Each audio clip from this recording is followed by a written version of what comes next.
Tuhan alam semesta ini. Beliau yang mencipta, dialah Allah Jalla Jalaluh, yang berkuasa, yang memiliki segala-galanya, dan hanya kepadanya kita beribadah. Akibat yang baik hanyalah untuk orang-orang yang bertakwa. Akibat yang baik hanya untuk orang-orang yang bertakwa. Kalaupun kita melihat sebagian orang, mungkin ya nasibnya baik di dunia ini.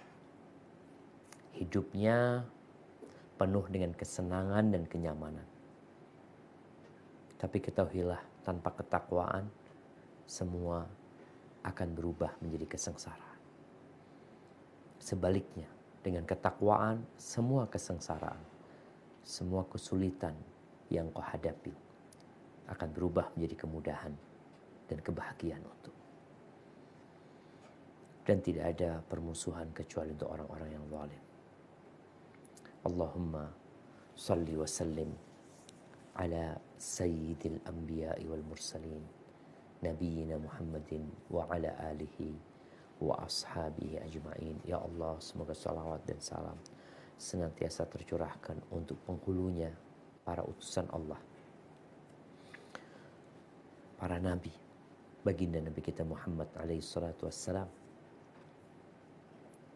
Dan semoga salawat itu bersambung untuk keluarga beliau, untuk para sahabat beliau dan orang-orang yang mencintai beliau. Amma ba'd, jamaah rahimakumullah, masih berbincang tentang ar-raja, tentang bagaimana kita beribadah kepada Allah SWT dengan penuh pengharapan. Bagaimana kita tidak berharap kepada Allah Jalla Jalaluh, yang rahmatnya meliputi segala sesuatu, yang agamanya memberikan kemudahan untuk orang-orang yang memeluknya.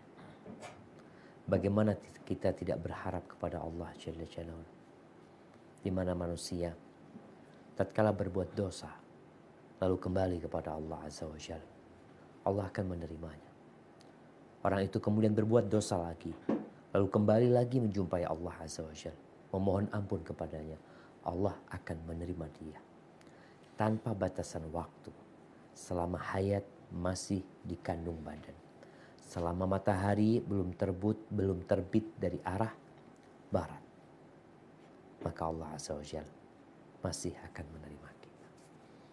Ada banyak hadis yang kita baca di babur raja. Kita sampai ke hadis nomor 430.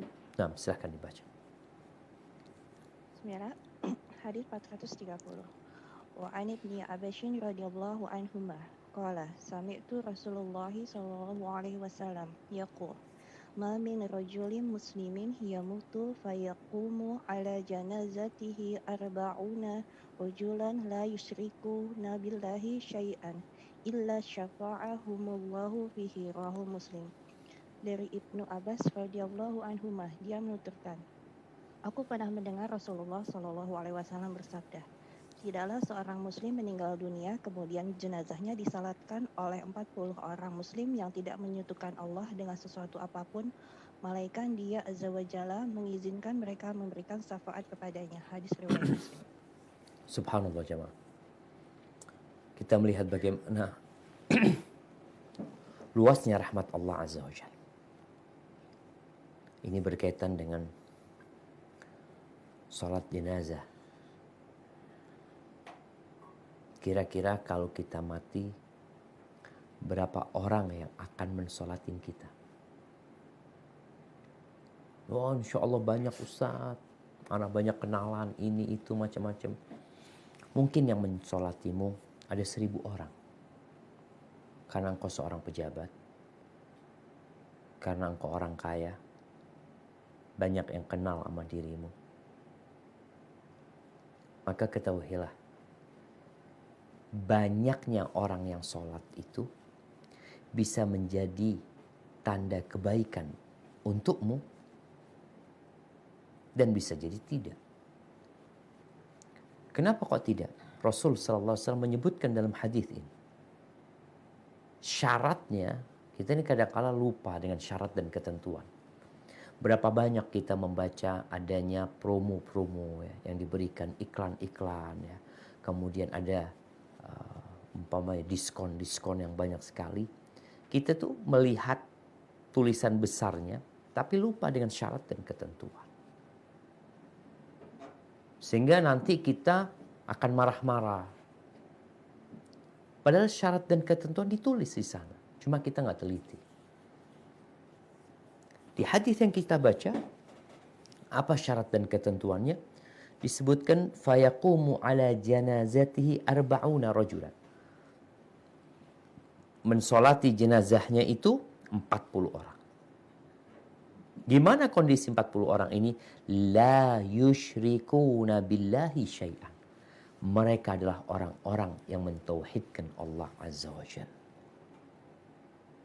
Mereka orang-orang yang mewujudkan tauhid mereka kepada Allah, tidak melakukan kesyirikan sedikit pun, sebagai sebuah perwujudan yang sempurna. Bukan hanya sekedar Islam, orang-orang banyak yang sholatin anak. Mereka orang-orang yang ikhlas. Sholatnya ikhlas. Bukan karena uang. Di beberapa daerah, khususnya di kota besar, terkadang itu yang mensholatin jenazah itu dibayar. Dikasih amplop. Agar jumlahnya 40 orang.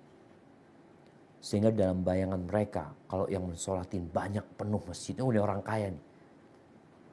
Karena dia bisa membayar sepenuh masjid itu orang-orang yang mensolatinya. Padahal nggak seperti itu. Orang yang mensolatin jenazah, kata Nabi SAW, falahu qirat. Ingat hadis yang kita baca. Dia akan mendapatkan pahala sebesar gunung Uhud.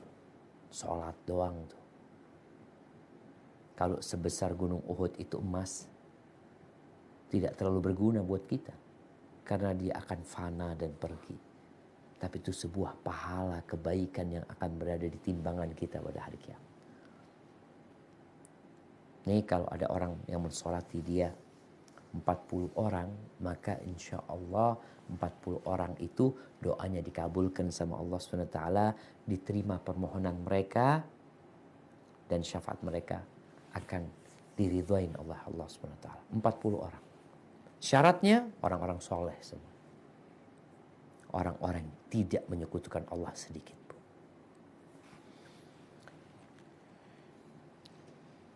Di dalam riwayat lainnya disebutkan ma min muslimin yamutu fayusalli alaihi thalathatu sufufin illa aujab.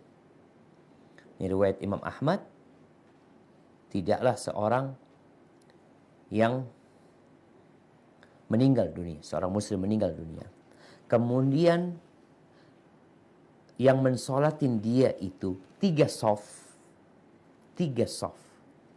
illa aujab, melainkan dia akan masuk surga. 3 sof. Hadis riwayat Imam Ahmad. Di riwayat lain dikatakan illa dakhalal jannah, melainkan dia akan masuk surga. Ahibati fillah, ada riwayat lain bahwa Nabi SAW pernah sholat jenazah. Bersama beliau ada 7 orang.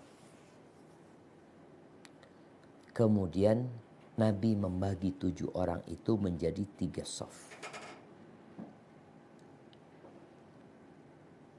3 orang satu saf, 2 orang di saf kedua, 2 orang lagi di saf ketiga.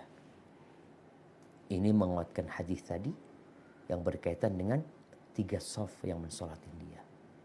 Maka dianjurkan tatkala kita mensolatin jenazah, kemudian jumlah jamaahnya nggak banyak.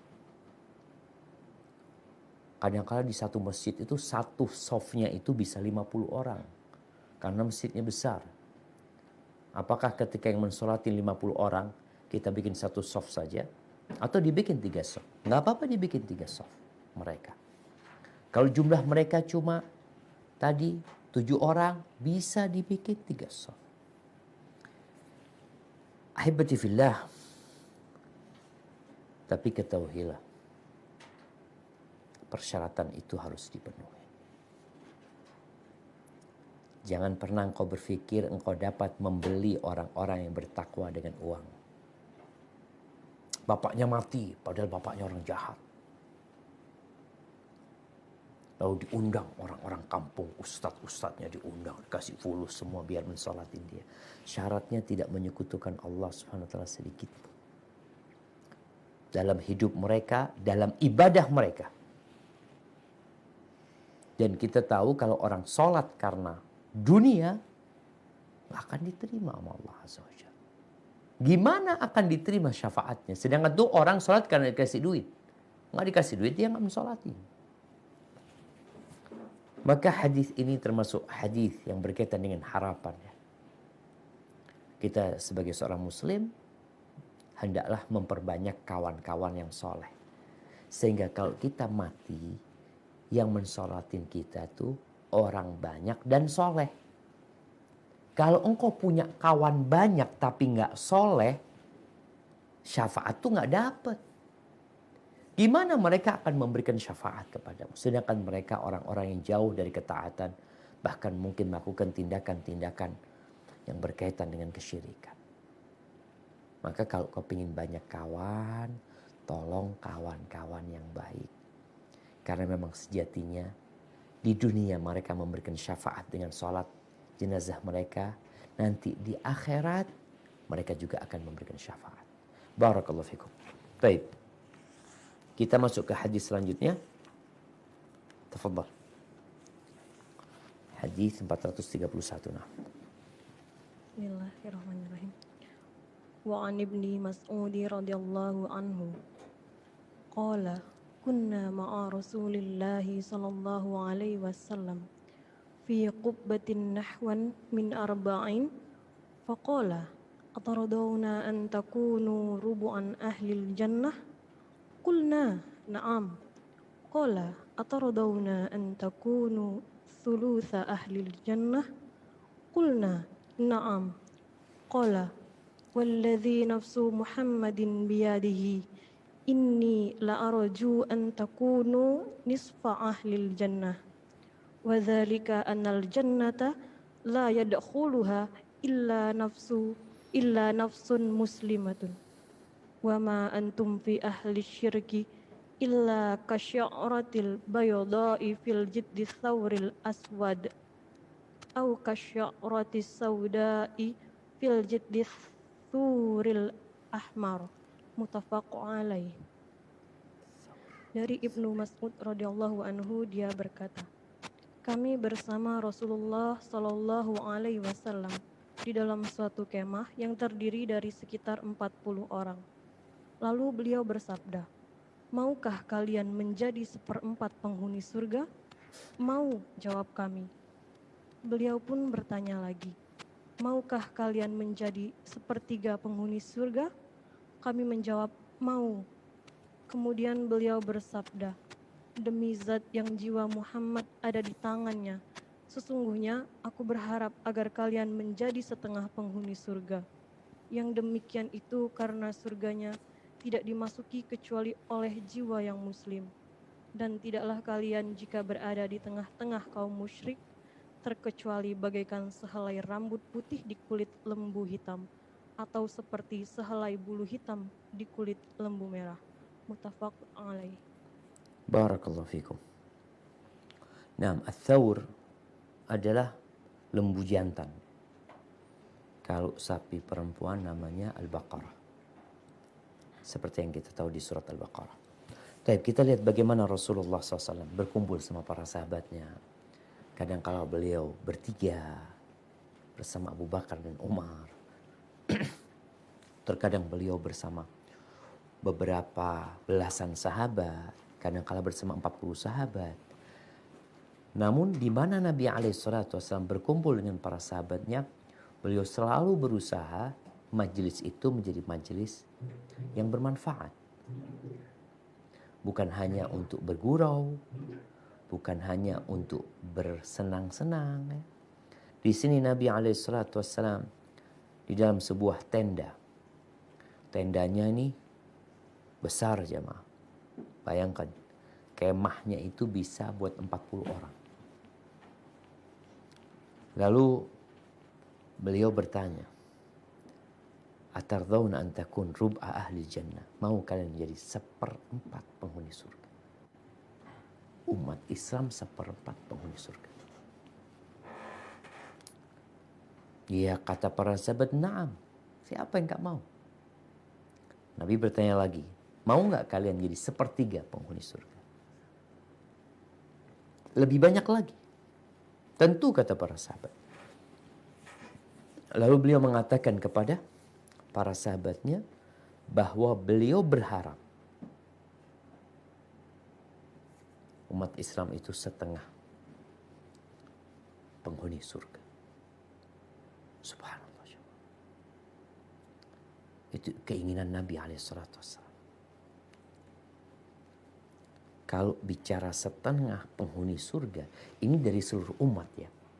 1/2-nya adalah umatnya Nabi SAW, 1/2-nya lagi umatnya para nabi yang lain.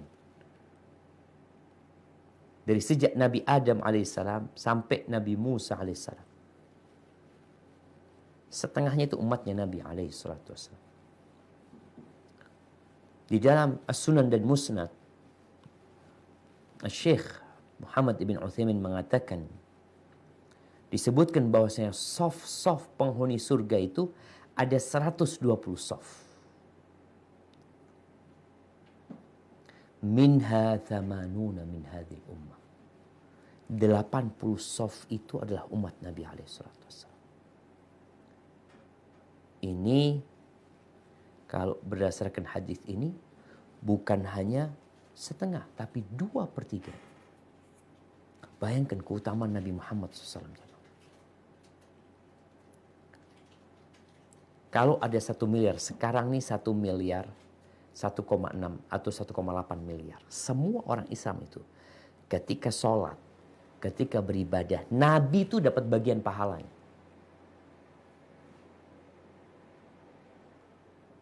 Ketika hari ini ada, atau ntar lagi sholat asar. Ada yang sholat sebanyak 100 juta orang umpamanya. Karena dari satu negeri ke negeri lain berbeda-beda. 100 juta orang sholat asar. Nabi dapat bagian pahala 100 juta orang. Kenapa? Karena Nabi SAW mengatakan ad-dalu 'alal khairi kafa'ilihi. Orang yang menunjukkan orang lain untuk berbuat baik, maka dia dapat pahala orang yang berbuat baik tersebut tanpa mengurangi pahala dia. Gimana pahala Nabi SAW? Ini kemuliaan Rasulullah SAW. Kemudian beliau menyebutkan perbandingan antara yang masuk surga dengan yang masuk neraka. Ternyata lebih banyak yang masuk neraka. Maka jangan heran kita dengan banyaknya manusia yang tidak taat. Soalnya kadang-kala kita ini terpengaruh. Oh, itu kebanyakan orang melakukan itu. Kau mau ikut mereka? Nabi SAW menjelaskan dari setiap 1000 orang, 1 orang yang masuk surga. Subhanallah. Dari setiap 1000 orang, itu 1 orang. Kalau kita bicara sekarang ya, jumlah manusia itu 8 miliar. Kalau dari setiap 1000 itu berarti 0,1%. Kalau dari 8 miliar, 0,1%-nya berapa? Berapa? 80 ribu? Hah? 8 juta. 8 juta orang. Dari 1 miliar, dari 1 miliar 1 juta. Ini 8 juta cuma. Bukankah membuat kita takut ya? Kalau dari setiap 1000 orang itu 1 orang yang masuk surga. Maka disebutkan di sini bagaimana kondisi umat yang beriman. Jadi kalau kita sekarang dikepung ya, sama orang-orang musyrikin, sama orang-orang kafir. Memang kayak gitu kata Nabi SAW. Kalian itu dibandingkan sama mereka seperti bulu putih di tubuhnya sapi jantan yang hitam. Kadang kalau ada sapi jantan hitam gitu kan. Tapi ada beberapa tempat yang putih seperti itu. Jadi insya Allah kita berharap kita masuk surga. Asalkan jaga tauhid kita. Jangan sampai melakukan kesyirikan.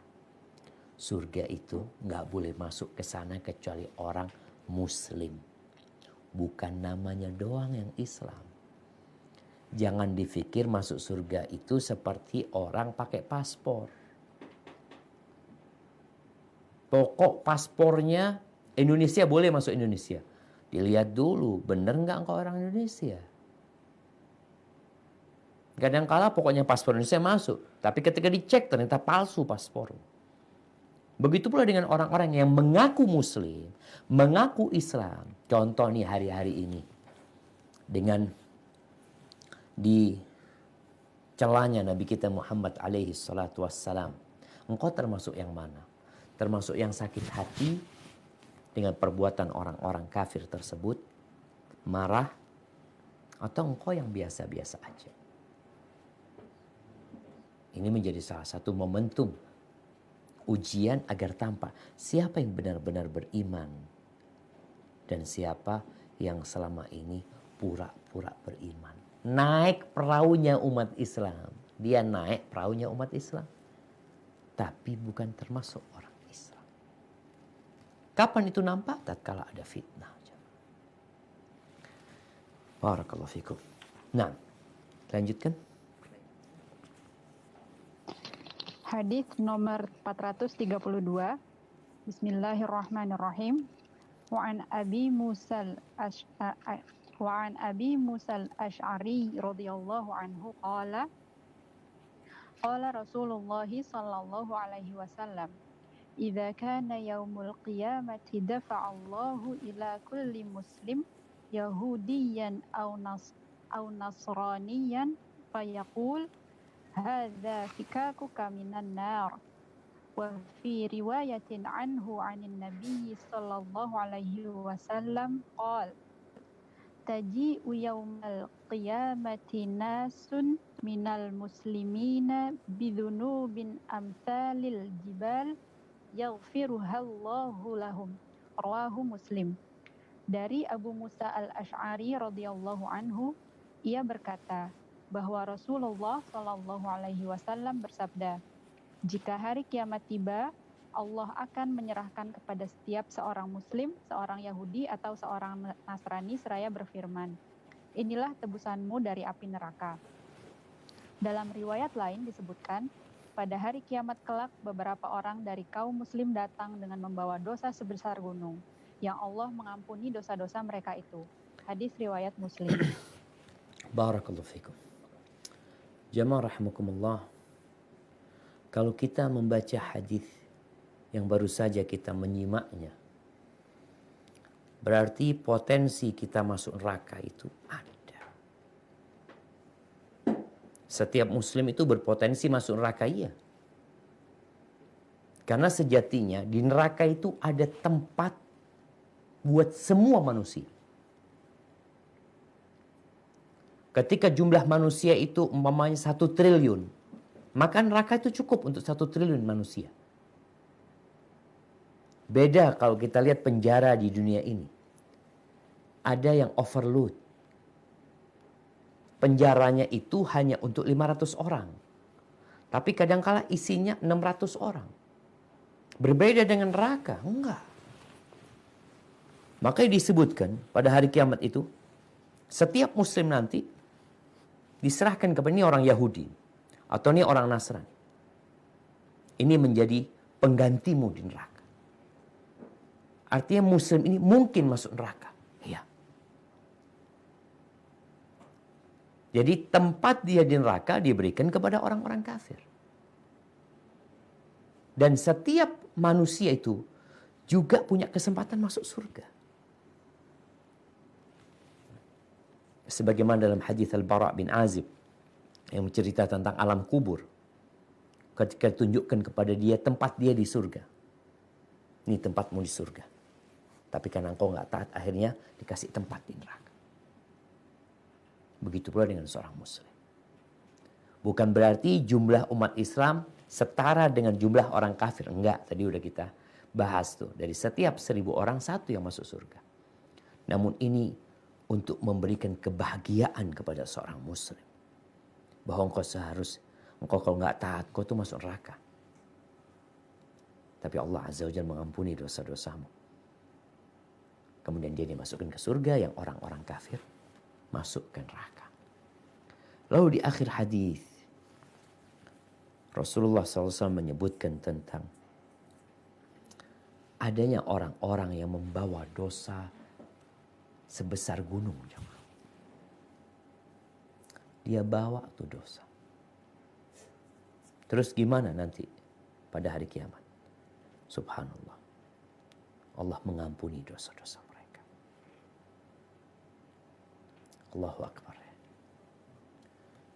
Betapa maha pengampunnya Allah Azza wa Jalla. Engkau membawa dosa sebesar gunung dengan syarat engkau tidak melakukan kesyirikan. Ada harapan diampuni sama Allah SWT. Tapi kalau engkau membawa pahala sebesar, bukan dosa. Tadi kita bicara orang-orang itu membawa dosa sebesar gunung. Kalau engkau membawa pahala sebesar gunung, pahala solatmu, pahala hajimu, pahala umrohmu, tapi engkau melakukan tindakan kesyirikan, habis semua. Yang ini bawa dosa sebesar gunung diampuni, yang itu membawa pahala sebesar gunung, pahalanya hilang. Gara-gara apa? Melakukan kesyirikan. Allah Azza wa Jalla mengatakan, وَقَدِمْنَا إِلَى مَا عَمِلُوا مِنْ عَمَلٍ فَجَعَلْنَاهُ هَبَاءً مَنْثُورًا. Kami hadirkan tuh, kami datangkan dari perbuatan-perbuatan soleh mereka. Lalu kami jadikan debu yang berterbangan. Gunung besar itu jadi debu. Nggak ada gunanya. Karena dia melakukan kesyirikan. Dan di pertemuan yang sebelumnya, kita membaca hadis tentang pahala yang Allah berikan atau balasan yang Allah berikan kepada orang-orang kafir yang berbuat kebaikan. Orang-orang yang banyak berbuat amal soleh tapi dia tidak beriman kepada Allah Azza wa Jalla, tidak mentauhidkan Allah, Allah akan balas. Di mana? Di dunia. Di akhirat nggak dapat apa-apa. Jadi hadis ini berkaitan dengan keutamaan orang yang mentauhidkan Allah dan berkaitan dengan besarnya rahmat Allah Subhanahu wa taala. Sebesar gunung pun dosa yang engkau bawa, kalau engkau ini nggak bertobat ya. Kalau bertobat selesai diampuni sama Allah Subhanahu wa taala. Ini mereka tidak bertobat. Tapi karena orang-orang yang mentauhidkan Allah, Allah berikan ampunan kepada mereka. Barakallahu fikum. Nah.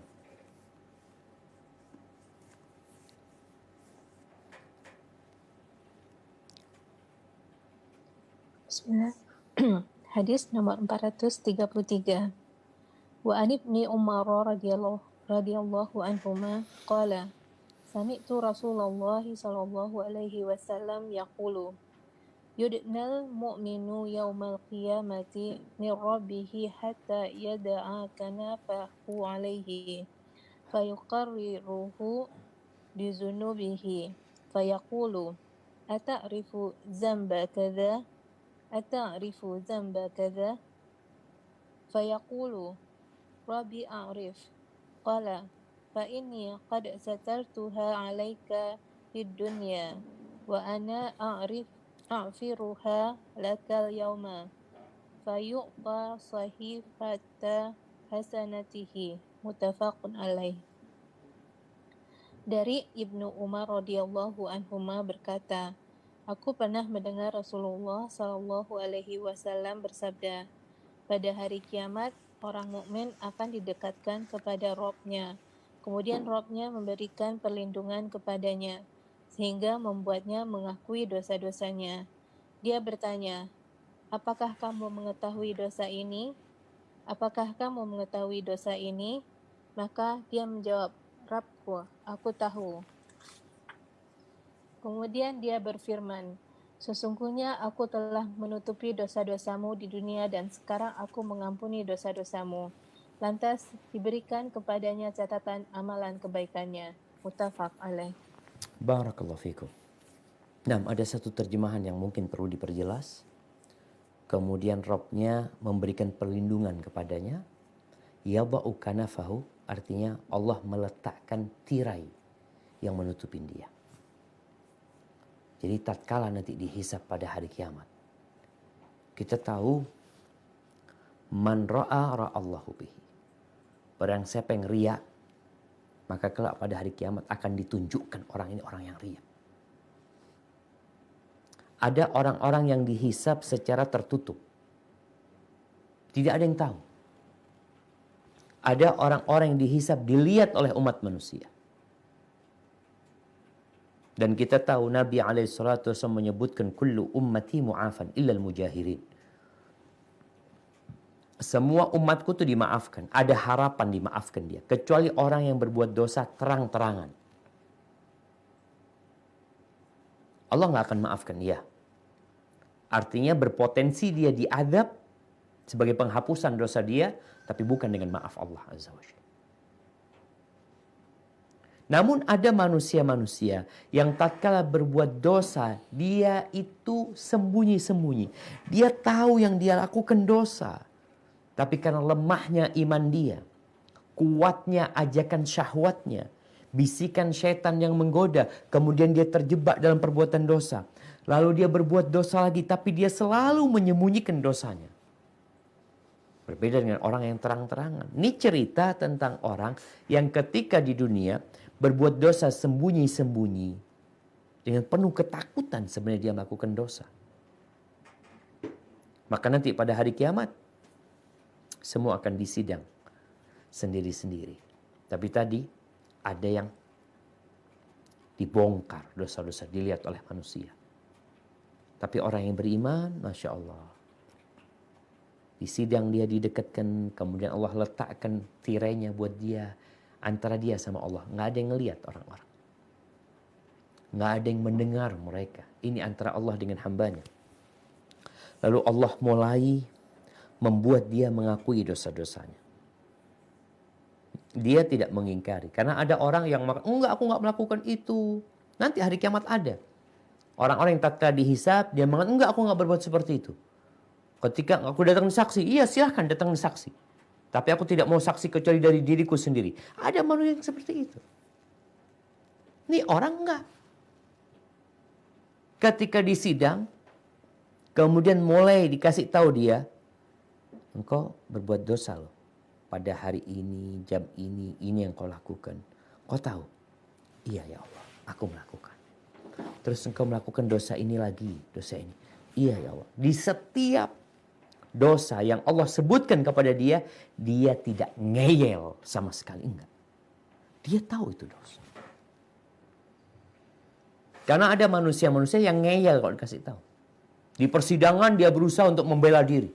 Oh, aku tidak melakukan ini itu. Makanya nanti pada hari kiamat, hisab itu ada dua. Ada hisaban yasirah, ada hisaban asirah. Ada perhitungan yang mudah, ada perhitungan yang keras, yang sulit. Nabi alaihi salatu wassalam mengatakan, man nuqishal hisab udzib. Barang siapa yang terjadi diskusi dalam hisab dia, bantah-bantahan dia ketika dihisab, maka dia akan disiksa. Tapi yang dihisab dengan hisab yang mudah, dikasih tahu, dipaparkan. Kau melakukan dosa ini ya? Iya. Ini dosamu juga? Iya. Yang ini juga? Iya. Iya. Selalu dia mengatakan iya. Nggak bantah sama sekali. Maka orang ini, setelah selesai dia mengakui semua dosa-dosanya, dan dia sudah mulai merasa berat, nggak ada kebaikan dia. Dalam riwayat lain dikatakan, engkau punya uzur, engkau punya alasan. Nggak ada ya Allah. Aku memang melakukan dosa itu. Aku berbuat itu ya karena keinginan. Bukan ada pemaksaan dari orang lain. Ketika sudah selesai proses hisab dia. Apa kata Allah kepada orang ini? Fa inni qad satartuha 'alaika fid dunya. Aku sudah menutupi kekurangan-kekuranganmu di dunia. Kesalahan-kesalahanmu di dunia. Dan hari ini, aku ampuni dosa-dosamu. Dia dikasih kitabnya dengan tangan kanannya. Subhanallah jamaah. Ini besarnya rahmat Allah subhanahu wa ta'ala. Jangan suka membuka aibnya orang lain. Jangan suka ngomongin kesalahan orang lain. Kata Nabi alaihi salatu wassalam, man satara musliman satarahullah. Barang siapa yang menutupi kekurangan orang lain, kesalahan orang lain, Allah akan menutupi kesalahan di dunia dan di akhirat nanti. Maka semoga kita termasuk orang-orang yang diampuni sama Allah dosa-dosa kita. Barakallahu fikum. Nah, dilanjutkan. Hadis nomor 434. Bismillahirrahmanirrahim. Wa an ibni Mas'ud radhiyallahu anhu anna rajulan asaba min imra'atin qublah fa'atan nabiyya sallallahu alaihi wasallam fa'ahbaruhu fa'anjalallahu ta'ala wa aqimis salata wa tarifin nahari wa aqimis zulafan salata. minal lail. Baca lagi. Wa aqimis salata tarafil nahari Tarafayin nahari. Wa aqimis salata tarafa'in nahari Tarafayi. minal lail. Nah, Wa aqimis salata tarafa'in nahari wa zulafan minal lail. Innal hasanati yuzhibna sayyi'at. Wa qala rajulu ali hadza ya Rasulullah qala li jami'il ummati kullihim. Muttafaq alaih. Dari Ibnu Mas'ud radhiyallahu anhu bahwasanya ada seorang laki-laki mencium seorang perempuan. Kemudian dia mendatangi Nabi Shallallahu alaihi wasallam dan menceritakan apa yang telah dikerjakannya itu. Maka Allah Subhanahu wa taala menurunkan ayat, dan laksanakanlah sholat kepada kedua ujung siang, pagi dan petang, dan pada bagian permulaan malam. Perbuatan-perbuatan baik itu menghapus kesalahan-kesalahan. Quran Surat Hud ayat 114. dilanjutkan hadis selanjutnya. Nah. Maka orang itu pun bertanya, apakah ayat ini untukku ya Rasulullah? Beliau menjawab, untuk umatku secara keseluruhan. Muttafaq alaih. Ya, lanjutkan. Hadis selanjutnya 435. Siapa yang mau lanjutkan? Hadis nomor 435. Bismillahirrahmanirrahim. Wa an Anasin radhiyallahu anhu qala jaa rajulun ila Nabi sallallahu alaihi wasallam faqala ya Rasulullah asabtu haddan fa'aqimhu alayya wa hadaratis shalah fa shalla ma'a Rasulillah sallallahu alaihi wasallam falama qadas salata qala ya Rasulullah inni asabtu haddan fa'aqim fiyya kitaballah qala hal hadarta ma'ana shalah qala na'am qala qad ghufiralak. Muttafaq alaih. Dari Anas radhiyallahu anhu ia berkata, ada seorang laki-laki datang kepada Nabi Shallallahu alaihi wasallam seraya berkata, wahai Rasulullah, aku telah melakukan dosa yang mengharuskan hukuman had. Oleh karena itu, laksanakanlah hukuman itu. Kemudian tiba waktu sholat. Lalu dia mengerjakan sholat bersama Rasulullah Shallallahu alaihi wasallam. Dan setelah selesai mengerjakan sholat, orang itu berkata, wahai Rasulullah, sesungguhnya aku telah melakukan dosa yang mengharuskan hukuman had atasku. Karenanya laksanakanlah hukuman yang ada dalam kitab Allah terhadapku. Maka beliau bertanya, apakah kamu ikut mengerjakan sholat bersama kami? Ya, jawab orang itu. Beliau pun berkata, sesungguhnya engkau telah diampuni. Muttafaq alaih. Barakallahu fikum. Subhanallah ya. Ini mengingatkan kita dengan hadis yang kita baca. Permisalan sholat itu yang 5 waktu. Seperti seorang yang di depan rumahnya ada sungai. yang kemudian dia mandi di sungai itu sehari 5 kali. Kira-kira ada nggak yang tersisa dari kotoran-kotoran di tubuh dia? Nggak ada. Ahibati fillah. Di hadis Abdullah bin Mas'ud, ada seorang yang mencium wanita yang tentunya bukan mahramnya. Dia tahu itu dosa. Dan di hadis Anas, orang ini mengatakan, aku telah melakukan dosa yang ada hukuman hadnya kayaknya. Dia nggak tahu, maka dia datang mengakui kesalahan dia. Dan inilah yang disebut dengan tobat. Berangkat dari penyesalan, dia meninggalkan dosa tersebut, dan dia sedang proses untuk membersihkan dirinya. Tentunya nggak ada dalam bayangan dia untuk mengulangi dosa tersebut. Dia datang menjumpai Rasul SAW dan dia sampaikan kepada Nabi bahwa dia telah mencium seorang wanita. Lalu Allah menurunkan firman-Nya, aqimis shalah, tentang kewajiban mendirikan salat pada kedua ujung siang dan pada bagian permulaan malam. Salat zuhur, asar, kemudian salat maghrib dan isya'nya. Wa Qur'an al-fajri, salat fajar nantinya. Dan disebutkan bahwasanya kebaikan-kebaikan itu menghapuskan keburukan. Salat yang dilakukan itu dapat menghapuskan dosa-dosa kecil. Iya. Namun salat yang seperti apa?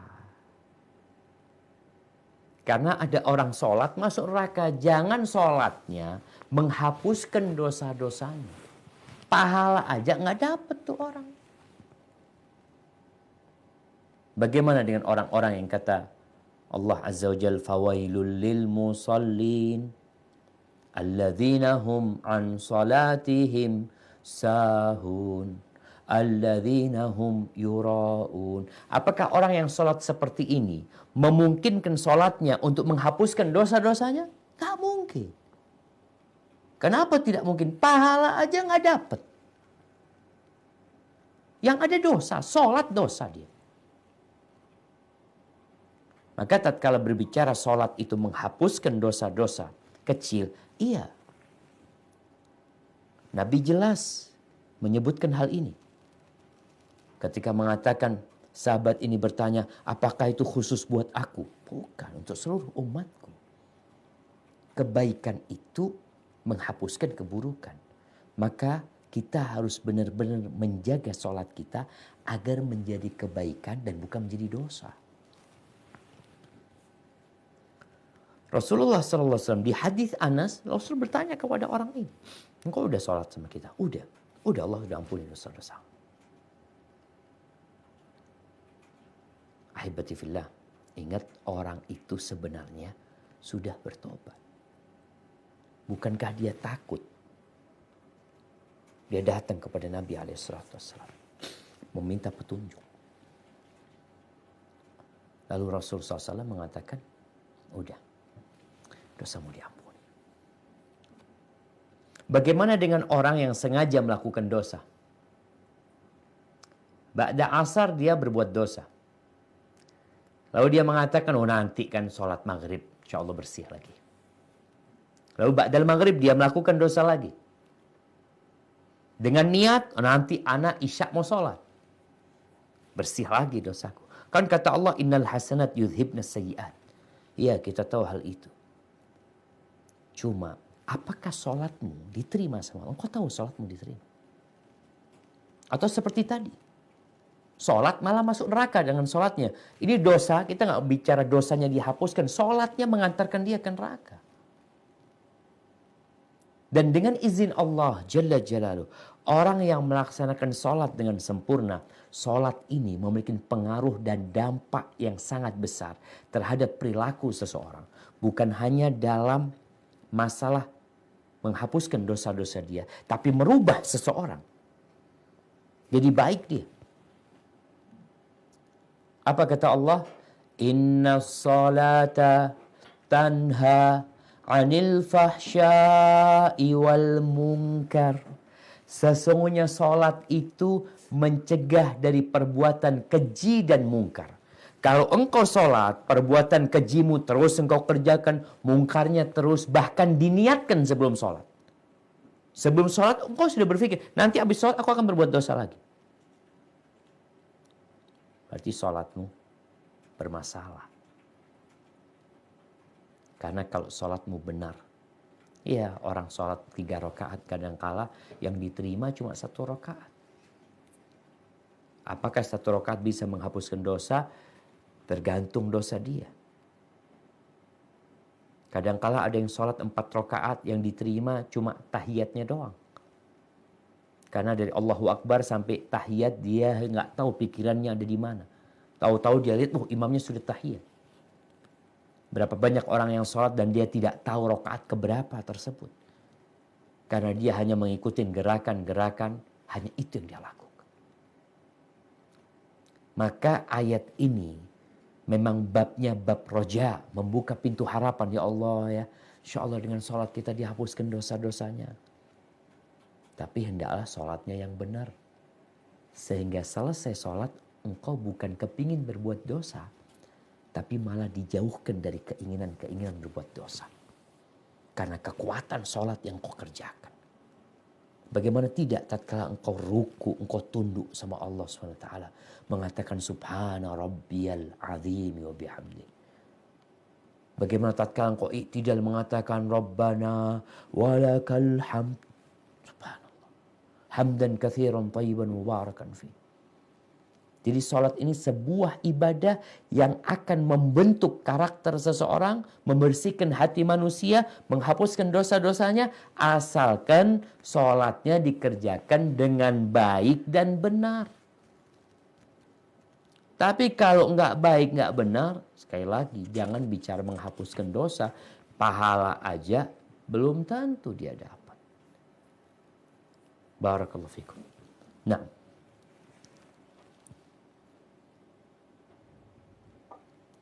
Bismillah, hadis nomor 436. Wa anhu qala Rasulullah sallallahu alaihi wasallam, inna allaha la yarda 'anil 'abdi ay ya'kulal aklata fayahmadahu 'alaiha aw yashraba syarbata fayahmadahu 'alaiha. Rawahu Muslim.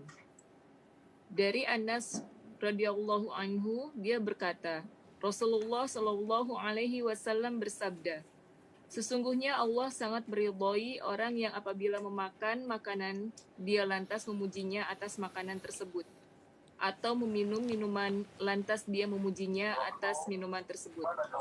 Hadis riwayat Muslim. Barakallahu fikum. Lihat jamaah, Allah tuh ridha sama hambanya. Tidak harus tuh hamba melakukan amalan yang besar. Makanya kenapa kita perlu belajar. Ternyata ada amalan-amalan yang mungkin sangat mudah dikerjakan. Melakukannya itu nggak perlu berkeringat. Allah tuh bisa ridho sama kita. Di dalam hadis ini disebutkan bagaimana Allah ridho kepada hambanya. Kalau makan makananlah. Mengatakan alhamdulillah. Dan ada orang makan nasi. Ketika orang makan nasi atau makan makanan berat, biasanya dia makan terus sampai selesai. Tapi ada orang yang memakan sesuatu makanan. Dia cuma gigit sekali terus dia taruh. Dia makan. Kapan baca alhamdulillah? Apakah nanti di akhir acara? Atau setelah dia makan, dia langsung mengatakan alhamdulillah. Maka selesai dia makan, orang makan pisang goreng habis alhamdulillah. Jangan nunggu membaca alhamdulillahnya setelah 1 piring pisang goreng habis. Kan kadang-kala kita disuguhin pisang goreng, kita bertamu nih. Kalau makan nasi jelas kita makan memang sampai selesai. Tapi ada makan yang memang disuguhin, kadang-kala nanti orangnya, ayo fadl makan. Mau kue ya, kita ambil kue kita makan, selesai itu kue kita makan, pujilah Allah Subhanahu wa taala, alhamdulillah. Nanti makan kue lagi, puji lagi Allah Azza wa Jalla. Minum juga seperti itu. Ada yang minum memang minum sampai habis satu gelas itu. Tapi ada orang minum, kadang-kadang minum teh, fadl minum ya, minum beberapa seruput gitu ya. Kita puji Allah, alhamdulillah. Memuji Allah. Bukan hanya membaca alhamdulillah. Kenapa ini perlu diingat? Karena banyak orang mengatakan alhamdulillah sekedar ucapan di lisan, tapi hatinya nggak memuji Allah. Gimana sekarang menghadirkan pujian buat Allah dengan ucapan di lisan kita? Karena ketakwaan sebenarnya itu di sini kata Nabi SAW. At-taqwa hahuna. At-taqwa hahuna. At-taqwa hahuna. Ketika engkau mengatakan alhamdulillah, apa sih artinya alhamdulillah? Engkau memuji, terima kasih sama Allah. Memuji Allah atas nikmat yang diberikan. Bisa engkau bayangkan ya, engkau bisa makan itu.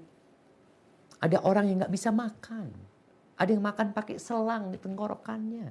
Ada yang pakai infus. Tapi engkau bisa makan. Kalau engkau nanti memikirkan nikmat itu sendiri.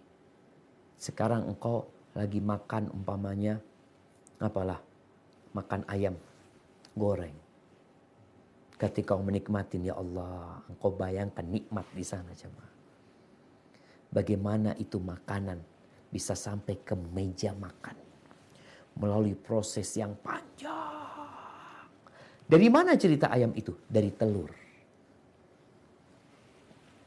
Di penetasan itu telur ditetaskan. Umurnya engkau akan makan 40 hari lagi umpamanya. Setelah menetas dikasih makan, ya, tiap hari dikasih makan, engkau akan mengkonsumsi itu ayam itu. Allah sudah sediakan buat engkau. Nanti hari ke-40 ayam itu dipotong. Dibawa ke pasar. Binimu akan beli 1/2 kilo bagian paha ya ayam tersebut. Kemudian digoreng, dikasih bumbu. Kemudian diletakkan di mejamu. Lalu engkau memakannya. Dan ketika engkau memakan mengatakan alhamdulillah, Allah ridho sama engkau. Minum pun seperti itu. Kita ini sering minum jemaah. Kalau minum pakai umpamanya, pakai sedotan. Orang kan minum habis itu ditaruh. Apakah dia memuji Allah itu setelah 1 gelas habis? Atau setiap kali dia minum? Ketika dia minum ditaruh, ya udah selesai minummu. Belum tentu kau minum lagi. Belum tentu. Terus ya udah puji Allah SWT. Setelah engkau minum, engkau taruh kan alhamdulillah. Terus nanti anak minum lagi, belum tentu engkau minum lagi. Kalau engkau minum lagi, engkau puji Allah lagi. Sekali lagi ternyata banyak amalan-amalan yang sebenarnya sangat mudah mengerjakannya. Ini besarnya rahmat Allah ya. Dan Allah bisa ridho sama kita. Cobalah kita dawam kenal itu. Kita selalu sekarang, mulai hari ini nih, mulai dengar hadis ini. Allah menyebutkan Nabi Nuh alaihissalam. Wa kana abdan syakura. Dia hamba yang pandai bersyukur. Ternyata di antara bentuk syukur Nabi Nuh alaihissalam itu seperti yang di hadis ini. Tidaklah beliau makan kecuali beliau memuji Allah. Tidaklah beliau minum kecuali memuji Allah. Ingat, bukan hanya sekedar membaca alhamdulillah, tapi memuji Allah dengan ucapan tersebut. Barakallahu fikum. Nah, saya akan lanjutkan.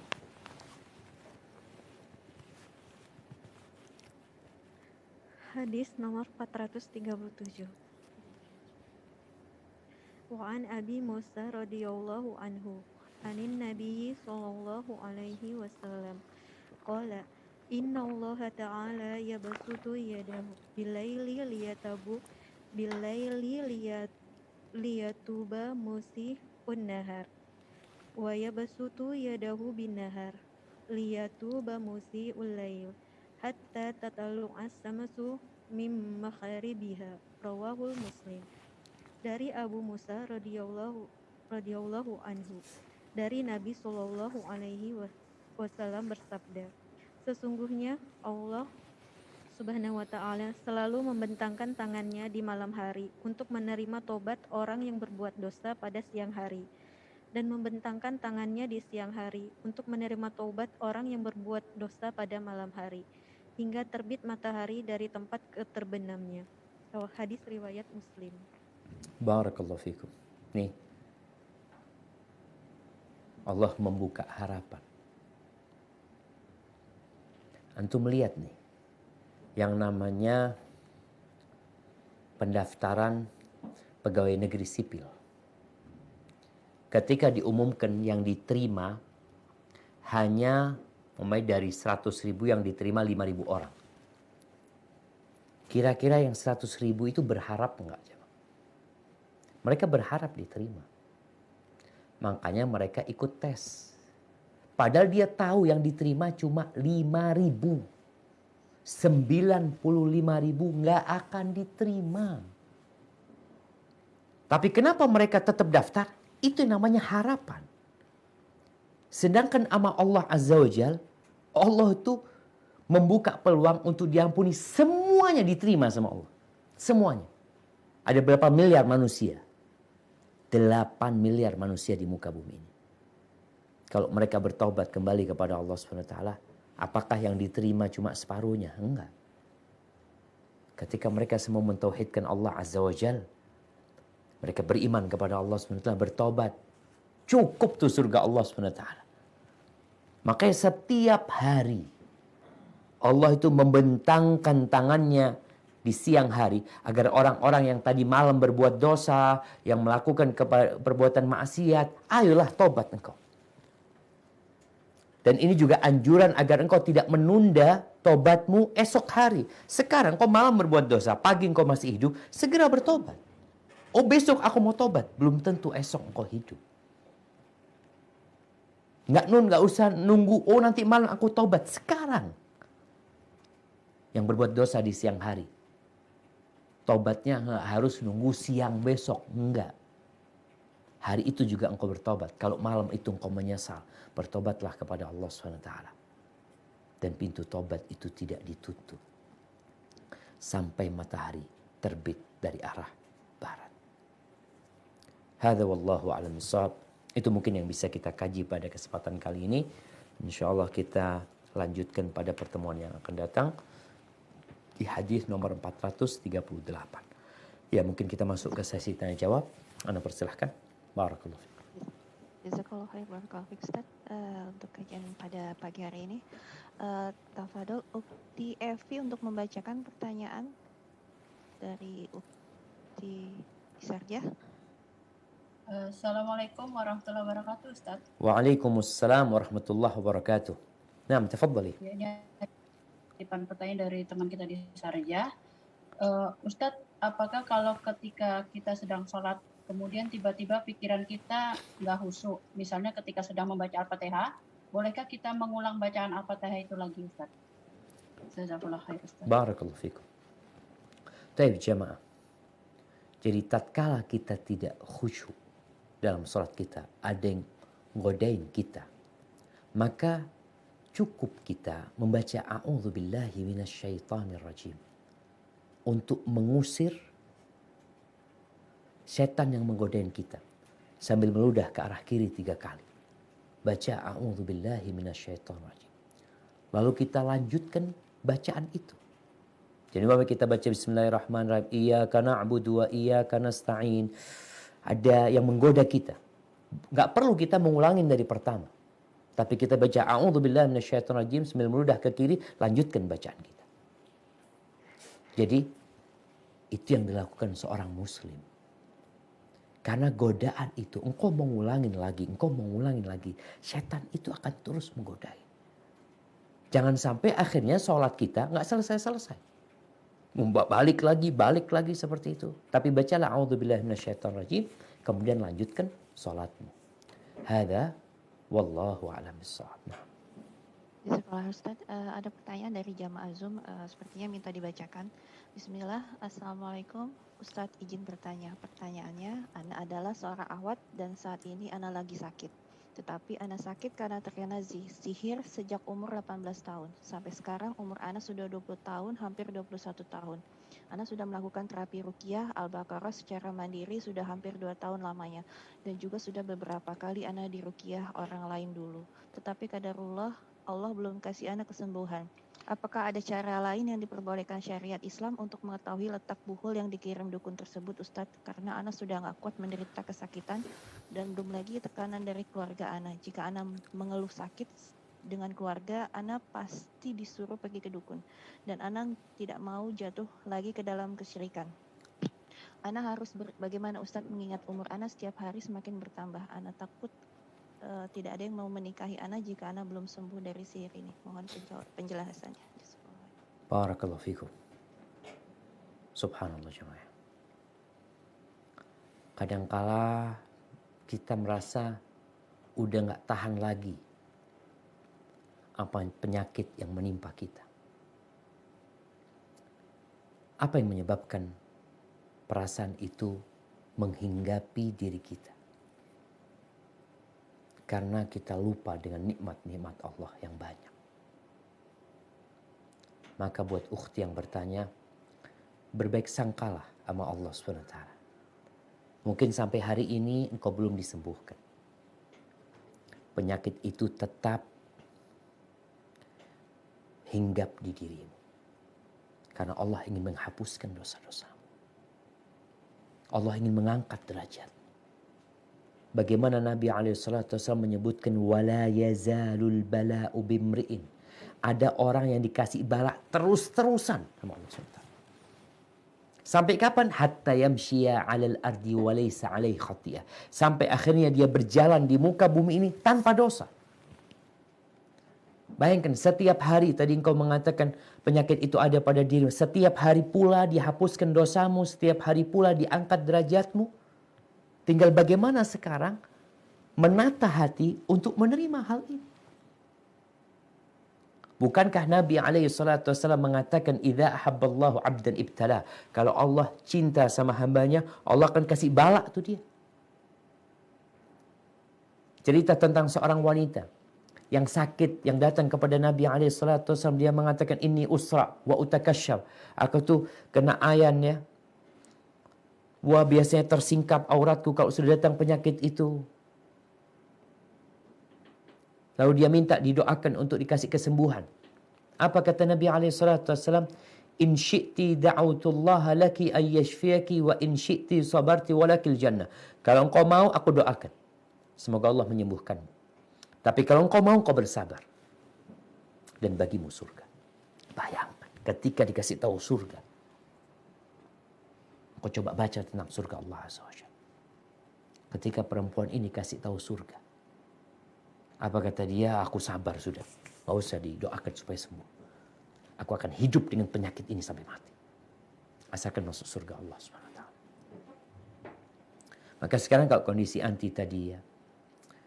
Mungkin ada yang perlu anti lakukan. Apa? Memperbaiki hati.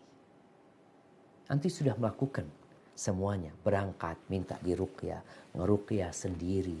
Tapi belum sembuh. Ini, itu, macam-macam. Kadangkala kita itu mulai pikiran kita kemana-mana.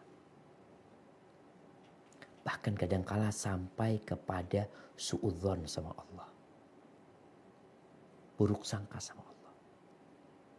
Ada perasaan gak nerima. Kenapa kok aku yang dikasih penyakit ini? Padahal aku sudah baik. Padahal. Fulan padahal lebih buruk tapi gak dikasih penyakit ini. Maka nasihat anak buat anti. Sekarang coba ditata hati anti.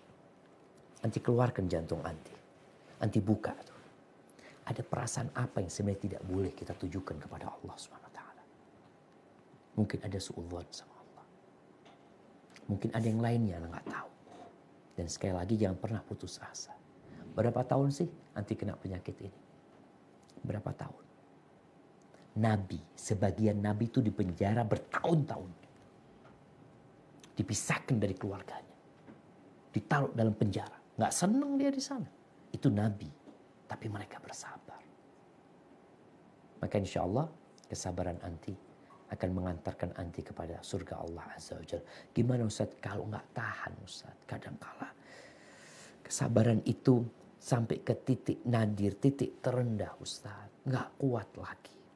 Allah mengatakan wasta'inu bis sabri was salah. minta tolonglah kalian kepada Allah dengan sabar dan sholat.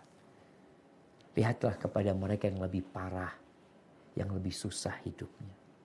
Makanya para sahabat Nabi pernah minta sama Nabi SAW. Mereka mengatakan, ya Rasulullah, ala tud'ullah lana, ala tastansil lana. Ya Rasulullah, apa engkau gak berdoa minta kepada Allah buat kita nih? Minta pertolongan buat kami nih. Ini para sahabat sebagian disiksa sama orang-orang musyrikin. Sampai kita tahu Sumayyah disiksa oleh Abu Jahal. Sampai akhirnya ditusuk kemaluannya sampai mati.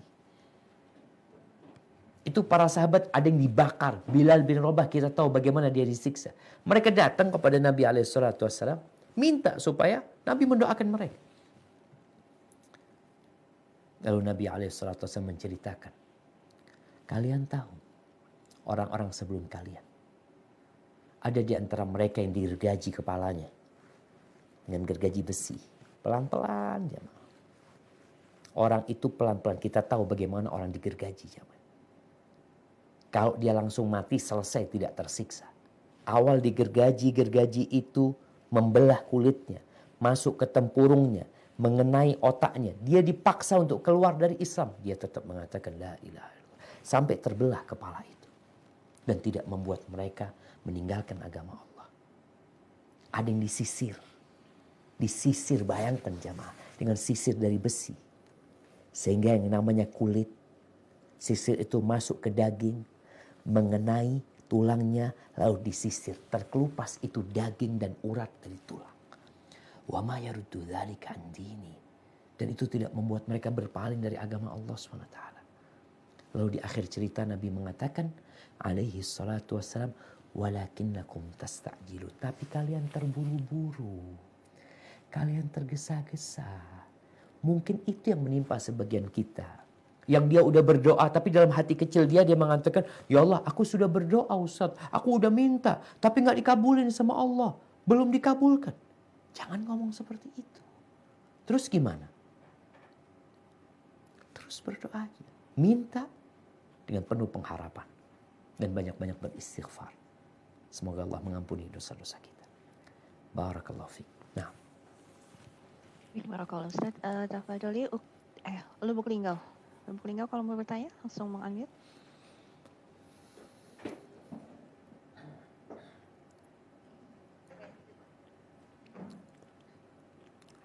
Assalamualaikum warahmatullahi wabarakatuh, Ustaz. Waalaikumsalam warahmatullahi wabarakatuh. Nah, tafadhali. Masa pembahasan yang minggu kemarin ya Ustaznya masalah syirik. Kalau sekarang syirik kan dikemas menggunakan ayat Al-Qur'an ya Ustaz ya. Nah, ini bagaimana Ustaz ya kalau kita menjelaskan kepada orang tua kita Ustaz, terutama ibu kita, oh bahwasanya ini nih nggak benar harus diluruskan. Tetapi beliau, oh ini kan pakai ayat suci Al-Qur'an, nggak ada masalah ya. Tapi kan kalau kita lihat menggunakan seperti jampi-jampian seperti itu kan Ustaz, itu kan termasuk syirik. Itu Ustaz. Terus yang kedua Ustaz, yang masalah sholat tadi Ustaz ya, kalau kita saya punya ada bayi Ustaz ya di rumah. Jadi pada saat saya sholat, saya baru baca Al-Fatihah, anak saya nangis. Kemudian saya batalkan sholat saya Ustaz. Karena saya nggak tega lihat anak saya nangis tadi Ustaz, jadi saya batalkan sholat saya. Kemudian kalau sudah tenang baru saya lanjutkan sholat saya lagi. Itu bagaimana Ustaz? Makasih Ustaz. Assalamualaikum warahmatullahi wabarakatuh. Barakallahu fikum. Nah, jamaah rahimakumullah. Ya, berkaitan dengan bagaimana mendakwain orang tua kita ya. Yang ya kadangkala sulit dikasih tahu. Kenapa sulit dikasih tahu? Karena bertahun-tahun dia hidup. Puluhan tahun bahkan sebelum kita lahir. Dia sudah melakukan perbuatan tersebut. Ditambah lagi ada orang-orang yang dalam pandangan dia itu ahli agama membenarkan perbuatan tersebut. Sehingga buat kita nih memberitahunya perlu perjuangan. Bagaimana caranya sekarang ngasih tahu orang tua yang seperti itu? Di antara yang bisa kita lakukan adalah bagaimana membuat orang tua kita cinta kepada Nabi SAW. Karena itu menjadi salah satu cara orang tua meninggalkan perbuatan itu. Ketika pada akhirnya kita katakan, ayah, bunda, Nabi itu gak pernah kayak gitu. Kita katanya pengikut Nabi SAW. Coba tanyakan sama Ustaz. Nabi pernah melakukan itu apa tidak? Atau paling tidak, kita sampaikan kepada orang tua tentang amalan Nabi SAW. Nih, ada amalan yang dikerjakan orang tua untuk mendapatkan sesuatu dengan jampi-jampi berangkat ke orang yang dianggap orang alim ya, orang pintar, tapi ternyata dia ya ada jampi-jampi mantra-mantra yang kita tidak memahaminya apa yang dia baca, ditambah lagi sesajen-sesajen yang diberikan kadangkala. Maka bagaimana sekarang kita menunjukkan kepada orang tua, ini loh yang diamalkan Nabi SAW. Orang tua kepingin ini loh. Ternyata Nabi sudah ngajarin kita. Sehingga kita memberikan ganti buat orang tua kita. Barakallahu fikum. Seperti itu. Adapun berkaitan dengan membatalkan sholat kita. Memang pada hakikatnya kita nggak boleh membatalkan sholat kita. Kecuali untuk sesuatu yang memang berbahaya buat kita. Membatalkan sholat ketika ada ular ya. Memang ada ular di rumah kita yang membahayakan kita. Atau membatalkan sholat karena kita lupa kompor di rumah itu kayaknya belum dimatikan. Maka kita batalkan untuk yang seperti itu nggak ada masalah. Tapi umpamanya bagaimana sekarang kita membatalkan sholat untuk anak kita yang menangis. Seharusnya kalau bisa kita tidak membatalkan sholat kita. Terus gimana Ustaz? Digendong anaknya. Jadi ketika anak itu menangis, makanya orang tua ketika punya anak kecil, ketika dia sholat, cobalah sholat di dekatnya. Sehingga kalau ada apa-apa anak itu dia bisa gendong. Rasul SAW ketika beliau sholat, beliau tahu memang nangisnya anak kecil itu membuat orang tuanya nggak khusyuk. Membuat kebingungan orang tuanya. Nabi pernah sholat di masjid. Tahu-tahu beliau sholatnya itu pendek. Mempercepat sholatnya. Padahal nggak seperti biasanya beliau melakukan itu. Apa kebiasaan beliau nggak seperti itu gitu. Selesai sholat ditanya Nabi SAW. Ketika ditanya apa yang menyebabkan Nabi SAW sholat agak diperpendek. Kata dia beliau mendengar tangisan itu bayi di sop belakang sana. Mungkin ada ibu yang bersama anaknya. Maka beliau akhirnya memperpendek sholatnya untuk memberikan kesempatan kepada ibunya itu ngurusin anaknya. Karena juga tangisan anak itu kadangkala bukan hanya ibunya yang nggak khusyuk, satu masjid pun kadangkala terganggu gitu. Maka imam ini harus bukan respect ya. Apa istilahnya? Harus sensitif dengan kondisi yang ada. Ketika ada yang menangis, dia tidak malah memperpanjang sholatnya. Lalu selesai sholat dia nyalahkan ibunya itu. Kenapa dibawa anaknya? Memang nggak apa-apa gitu. Hanya bagaimana seorang ibu tadi ketika dia punya anak ya. Kalau bisa anaknya dekat dia sehingga dia tidak perlu memutuskan sholatnya. Dia gendong anaknya. Kemudian setelah itu dia sholat. Nanti ketika dia harus ruku dia taruh anaknya kembali tanpa harus memutuskan sholatnya. Jadi termasuk hal yang terlarang sebenarnya. Tapi kalau dia akhirnya memutuskan sholatnya maka dia harus mengulangi sholatnya lagi. Namun usahakan jangan sampai memutuskan sholatnya kecuali untuk hal-hal yang memang tadi hal-hal yang darurat yang memang harus dilakukan. Anak takut kecebur di kamar mandi umpamanya. Ya putuskan sholatnya. Tapi kalau sekedar nangis dia digendong.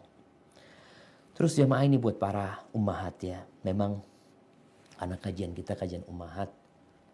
Kita tahulah. Kenapa perempuan itu tidak diwajibkan sholat berjamaah di masjid.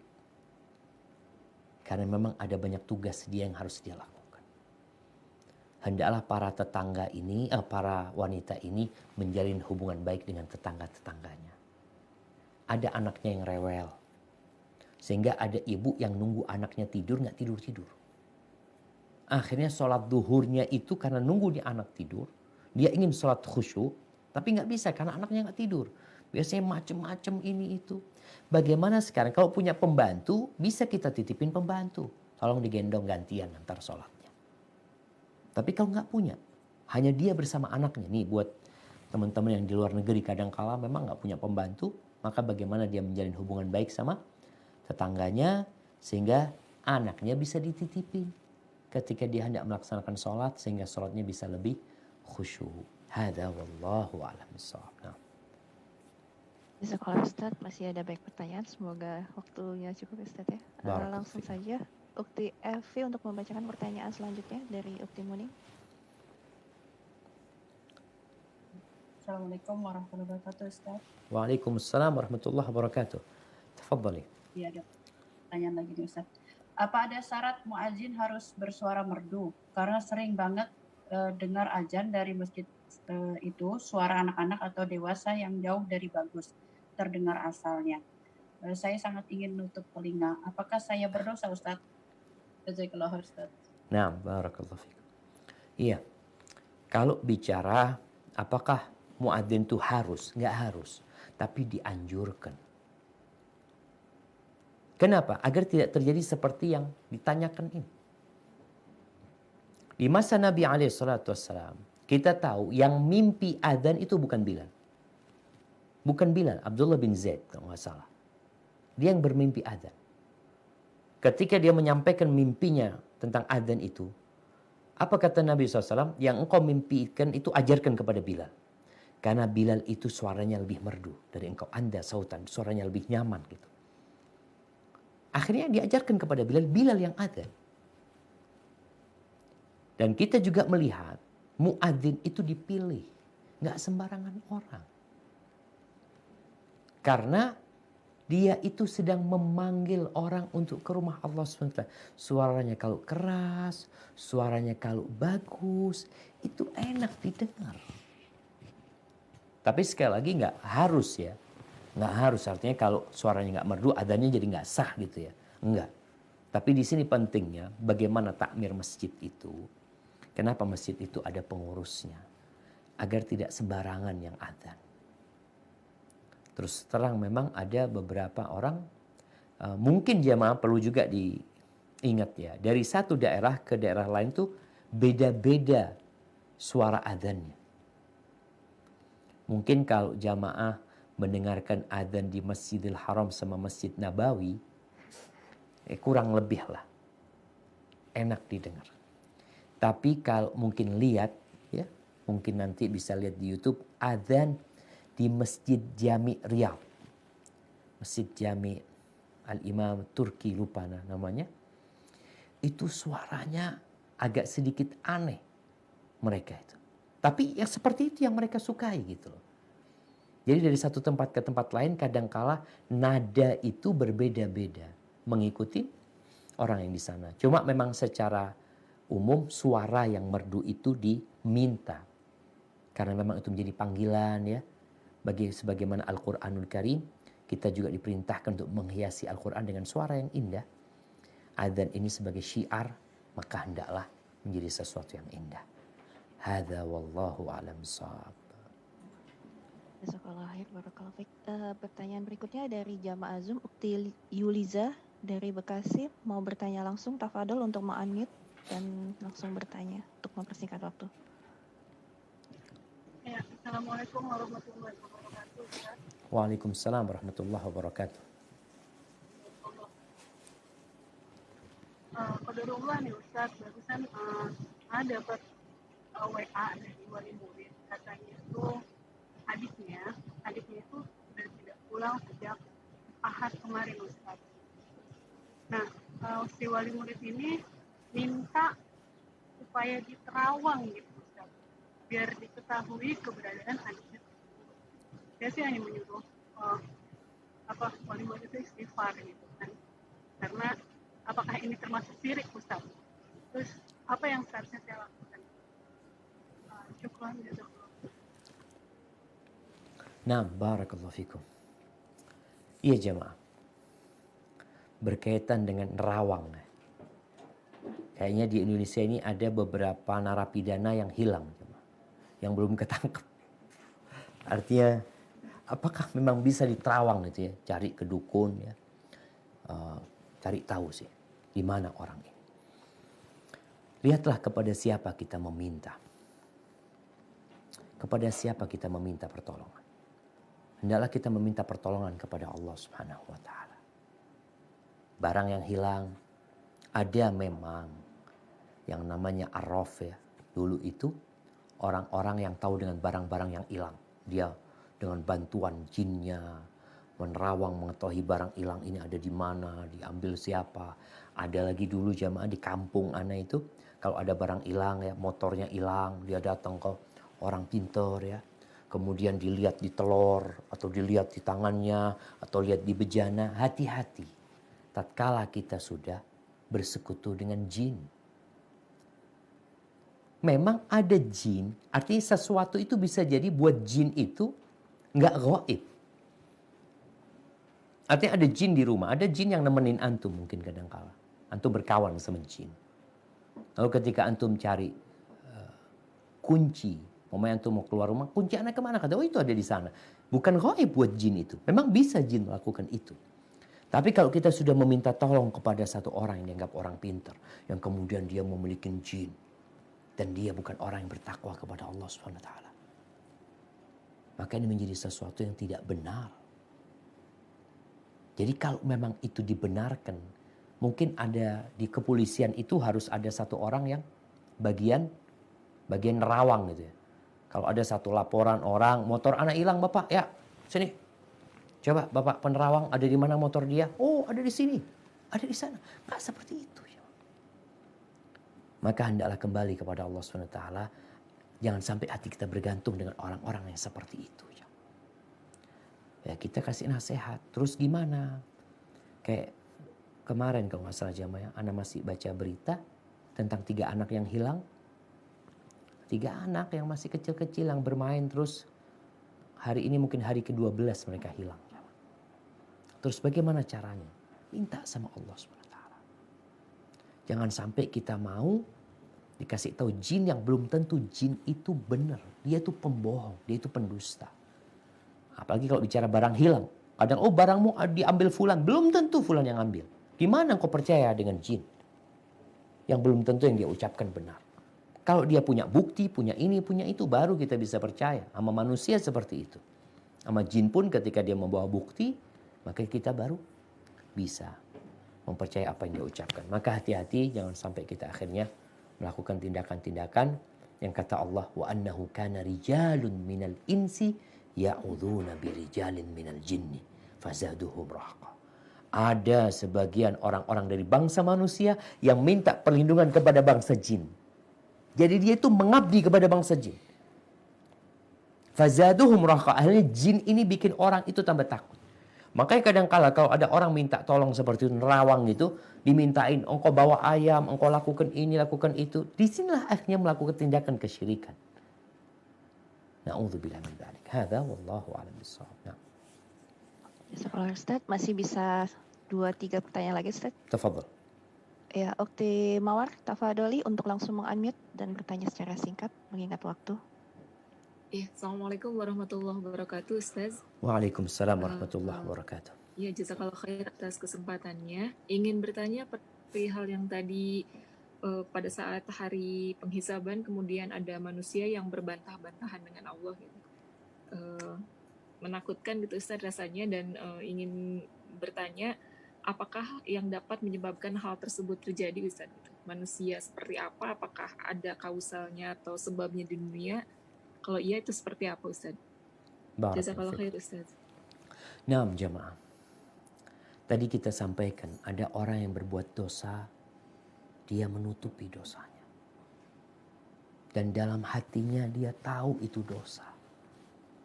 Tapi dia terjebak dalam nafsu dia. Namun ada pelaku-pelaku dosa yang dia sama dosanya itu kadang-kala bangga. Dia merasa nyaman dengan dosanya. Atau melakukan dosa terang-terangan. Lalu ketika dihisab dikasih tahu malah dia bantah. Ada manusia seperti itu. Jadi bagaimana orang yang suka berbantah-bantah ini? Biasanya mereka tadi yang meremehkan perbuatan dosa, ya, dianggap gampang, Allah Maha Pengampun. Sehingga nanti di hari kiamat dia membela diri, membantah bahwasanya dia tidak melakukan itu. Dan di dunia kan ada orang yang mudah mengaku, ada orang yang ya engkau melakukan ini, dia kata iya betul, aku minta maaf. Tapi ada orang yang berkelit, ya enggak ini, kembali kepada karakter dia sebenarnya. Maka kalau ingin tidak berbantah-bantahan sama Allah tadi, kita hendaklah mengetahui kebesaran Allah. Kita tahu Allah melihat kita tatkala berbuat dosa. Sehingga nggak ada alasan kau untuk menyembunyikan dosamu. Artinya menganggap ya insya Allah nggak ketahuan aku melakukan dosa. Allah tahu. Dan Allah mencatat hal itu. Hadza wallahu a'lam bissawab. Ustaz, masih bisa satu pertanyaan lagi atau sudah azan di jam Fadhali, 2 pertanyaan lagi. Oh ya, jazakallah. Langsung saja Ukti Umu Putri jika ingin bertanya langsung. Atau Anda bacakan? Baik, Anda bacakan saja ya. Assalamualaikum warahmatullahi wabarakatuh. Ustaz, saya mau tanya, di daerah saya masih ada tradisi tahlilan sampai 7 hari setelah meninggal 40 hari dan 100 hari menyediakan kue makanan buat yang mengaji dan saudara-saudara yang membawakan kue amplop. Lalu membayar orang yang mengaji di rumah yang bayarannya sampai 10 juta selama 1 minggu untuk satu kelompok terdiri dari beberapa orang karena tidak putus selama 24 jam mengaji bergantian. Sehingga yang saya dengar total biayanya bisa mencapai 40 jutaan Ustadz. Dimulai dari pemakaman, membagikan amplop orang-orang menyolati sampai tahlilan 100 hari, membagikan buku Yasin dan besek makanan yang dikemas dengan wadah tempatnya baskom yang biasa ingin terlihat wah. Jujur saya kaget dan memikirkan bagaimana mungkin setelah meninggal saya membebankan biaya yang jumlahnya tidak sedikit. Apakah memang harus seperti itu Ustadz? Bagaimana hukumnya? Jazakallahu khair. Barakallahu fikum. Iya jemaah. Kita masih melihat tradisi-tradisi di masyarakat yang menjadi sebuah ibadah sebenarnya, bukan tradisi. Karena mereka melakukan itu dalam rangka mendekatkan diri kepada Allah Azza wa Jalla. Kalau ukhti bertanya, apakah seperti itu memang yang harus dilakukan? Sehingga ukhti ini berpikir gimana kalau aku mati nanti? Harus menyediakan uang 40 juta atau 30 juta yang akan menjadi beban buat keluarganya. Apakah memang seperti itu yang diajarkan? Sehingga kalau nggak seperti itu, engkau nggak akan diampuni dosa-dosa. Ahibati fillah. Tadi kita udah bacakan hadisnya. Cukup disolatin. 40 orang yang solatin. Atau kurang dari 40 orang, 3 soft. Asalkan tuh orang-orang bertakwa. Orang-orang yang mentauhidkan Allah SWT. Insya Allah diampuni dosa-dosa. Nggak harus seperti yang tadi disebutkan. Apalagi memang Rasul SAW ketika meninggal dunia. Beliau itu hidup ditinggal mati oleh semua anak laki-laki beliau. Ditinggal mati oleh 3 putri beliau. Ruqayyah meninggal dunia. Ummu Kalthum meninggal dunia. Zainab meninggal dunia. Nabi tidak pernah mengadakan acara itu. Tidak pernah mengumpulkan para sahabat. Lalu membaca doa bersama-sama. Berzikir bersama-sama. Lalu makan. Nggak ada. Ketika Nabi SAW meninggal dunia, apakah Abu Bakar melakukan itu? Tidak.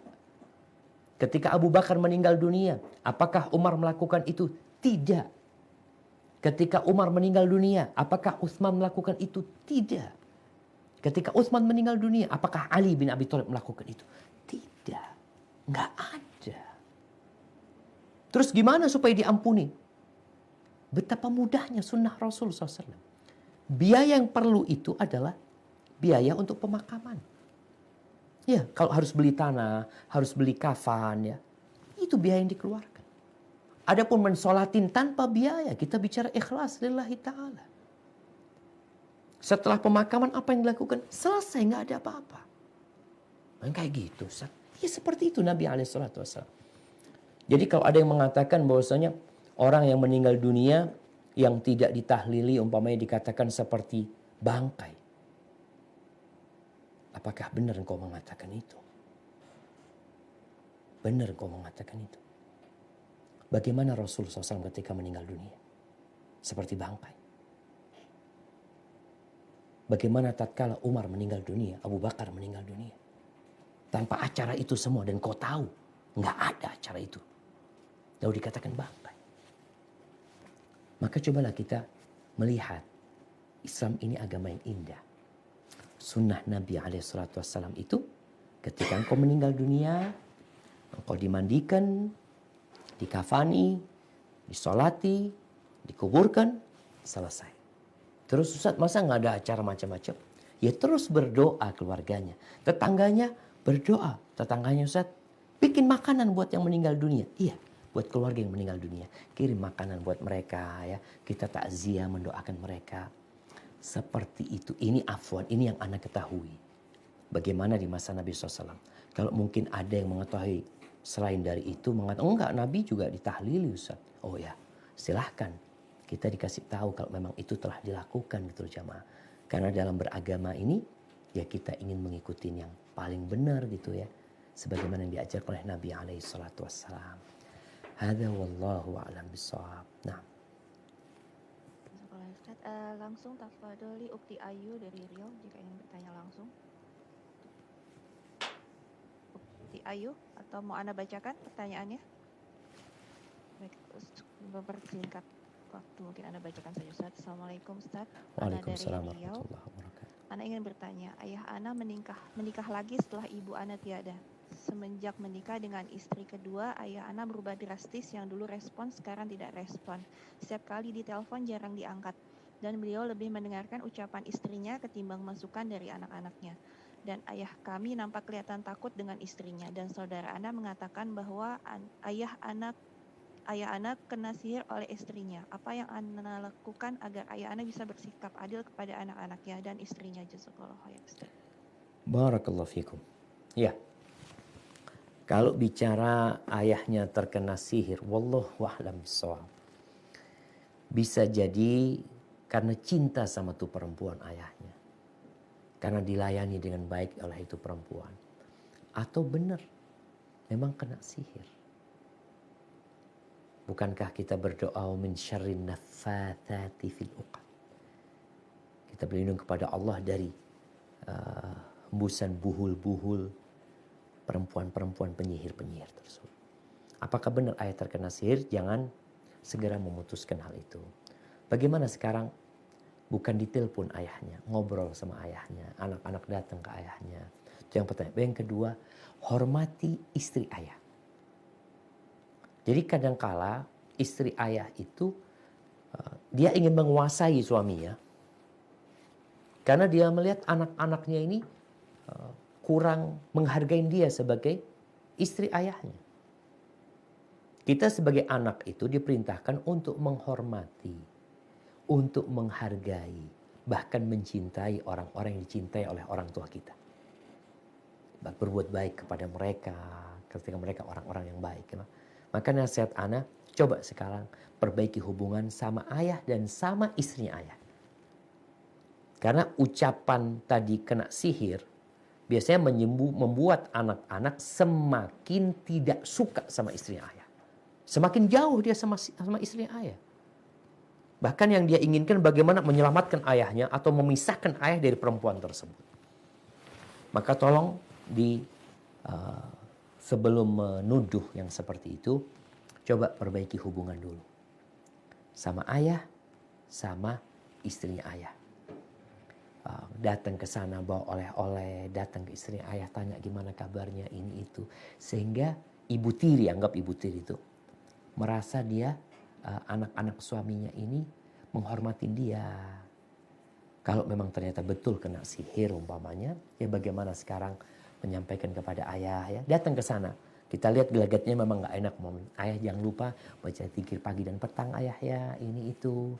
Kemudian juga anak-anak ke sana ketika bertamu mungkin baca Al-Baqarah di rumah ayahnya. Apalah hal-hal yang bisa dilakukan untuk mengusir sihir tersebut.